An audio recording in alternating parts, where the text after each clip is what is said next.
Hello friends, welcome to my YouTube channel. आज हम basically एक बायो का चैप्टर लेकर आए हैं, डेट इज़ टिश्यू। और आपको पता होगा कि टिश्यू चैप्टर का वेटेज बहुत अच्छा है। चाहे वो एंट्रेंस एग्ज़ाम की बात करें या किसी भी बोर्ड एग्ज़ाम की बात करें, टिश्यू एक बहुत अच्छा खासा वेटेज रखता है किसी भी एग्ज़ाम में। टिश्यू पढ़ने के लिए हम कुछ बेसिक डेफिनेशंस देखेंगे, जिसके साथ जो है हम पूरे चैप्टर को कवर अप करने की कोशिश करेंगे। तो बेसिक डेफिनेशंस में सबसे पहले हम टिश्यू पर जाने से पहले सबसे पहले सेल की बात कर लेते हैं। आपने इसको सेल वाले चैप्टर में भी बहुत डिटेल में पढ़ा होगा, और नहीं पढ़े तो हमारे सेल वाले लेक्चर पे जाकर देख सकते हैं। तो सेल है क्या, सबसे पहले हम उसकी बात कर लेते हैं। जो आप इसकी बेसिक डेफिनेशन आपको पता भी होंगी। Cell, it is the basic and fundamental unit of life. कि सेल क्या है? एक बेसिक और fundamental unit of life. Life की एक बहुत छोटी सी यूनिट है। जैसे आप कोई भी बड़ी यूनिट बनाना चाहें तो उसमें छोटी छोटी यूनिट कंबाइंड करके एक बड़ी यूनिट बनती है। तो जो छोटी यूनिट कंबाइंड होती है, उस छोटी यूनिट को हम क्या कहते हैं? सेल कहते हैं। यानी किसी भी चीज़ को बनाने के लिए हमें जो बेसिक यूनिट और सबसे छोटी यूनिट की ज़रूरत पड़ेगी, वो बायोलॉजी के टर्म में सेल कहलाएगा।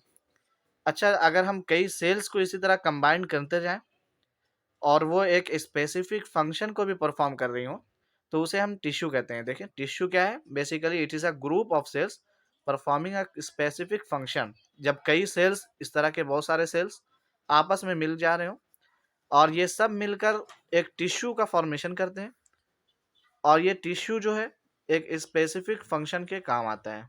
ठीक है, तो सबसे पहले हमने सेल की बात कर ली। सेल क्या होता है वो आप समझ गए कि एक fundamental and basic unit of life होता है।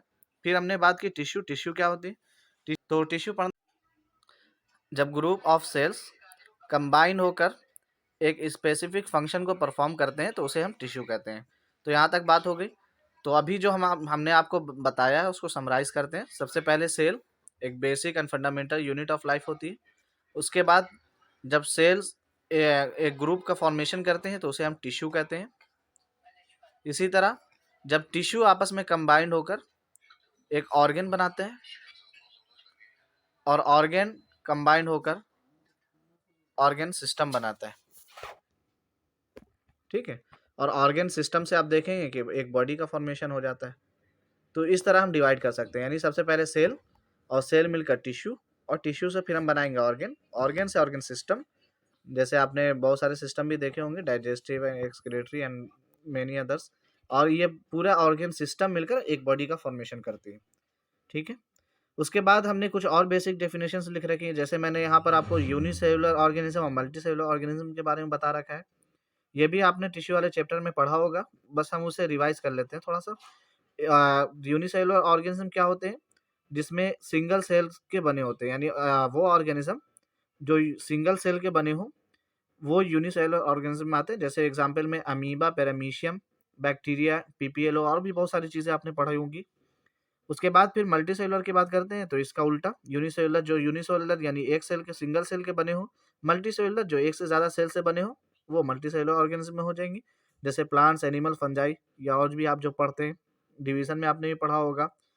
तो ये होता है आपके यूनिसेलुलर ऑर्गेनिज्म और मल्टी सेलुलर ऑर्गेनिज्म। फिर उसके बाद हम बात करेंगे प्रोकैरियोटिक एंड यूकैरियोटिक सेल्स के बारे में। सबसे पहले देखते हैं प्रोकैरियोटिक सेल्स क्या होते हैं। Prokaryotic cells are one of the most ancient groups of living organism on earth. यानी सबसे पहले जो ग्रुप अर्थ पर पाया गया था, सबसे पहले जो आया था वो है प्रोकैरियोट। यानी प्रोकैरियोट्स में आप देख सकते हैं, प्रो मतलब पुराना, कैरियोट्स मतलब न्यूक्लियस। यानी सबसे पुराना न्यूक्लियस जिसके पास था वो प्रोकैरियोट्स में आएंगे।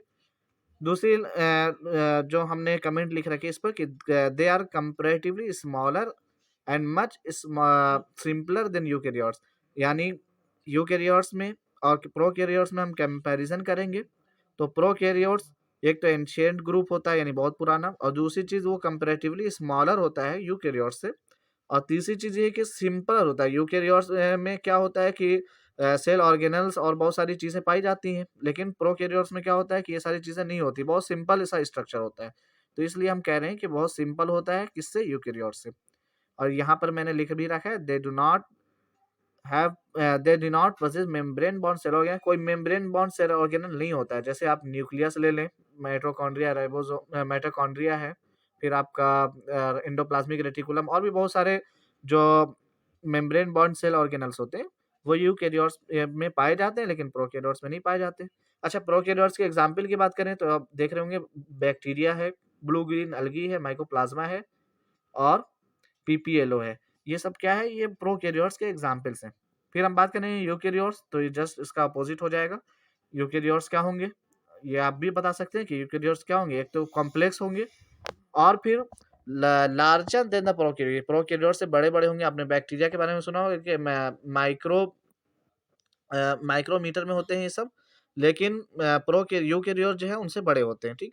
यूकेरियोट्स के बाद सेल ऑर्गेनल्स होंगे, जैसे न्यूक्लियस है, माइटोकॉन्ड्रिया है, ठीक है, और एंडोप्लाज्मिक रेटिकुलम है, गोल्गी बॉडीज है। ये सारे यूकेरियोट्स में पाए जाएंगे, लेकिन प्रोकैरियोट्स में नहीं पाए जाएंगे।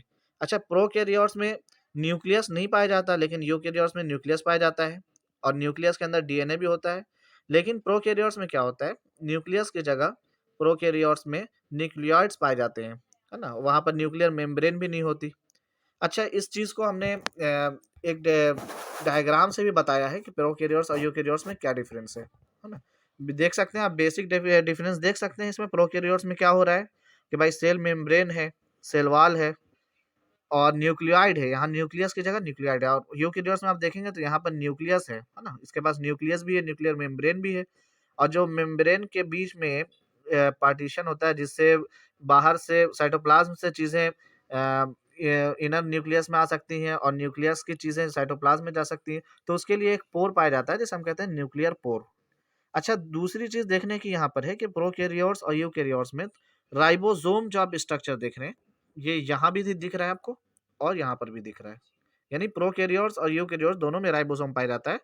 लेकिन डिफरेंस ये है कि राइबोसोम 70S टाइप का होता है, जिसे हम सेल वाले स्ट्रक्चर में और डिटेल में देखेंगे कि 70S और 80S क्या होता है, और यूकेरियोट्स में राइबोसोम 80S टाइप का होता है। और फिर आप देख रहे हैं माइटोकॉन्ड्रिया, लाइसोसोम्स, गोल्गी ऑपरेटस, और फिर आपका एंडोप्लाज्मिक रेटिकुलम, और भी बहुत सारी चीज़ें जो मेम्ब्रेन बॉन्ड ऑर्गेनल्स होते हैं, वो आपको यूकेरियोट्स में देखने को मिलेगा, लेकिन यही मेम्ब्रेन बॉन्ड ऑर्गेनल्स प्रोकैरियोट्स में नहीं मिलेंगे। ये बेसिक्स है।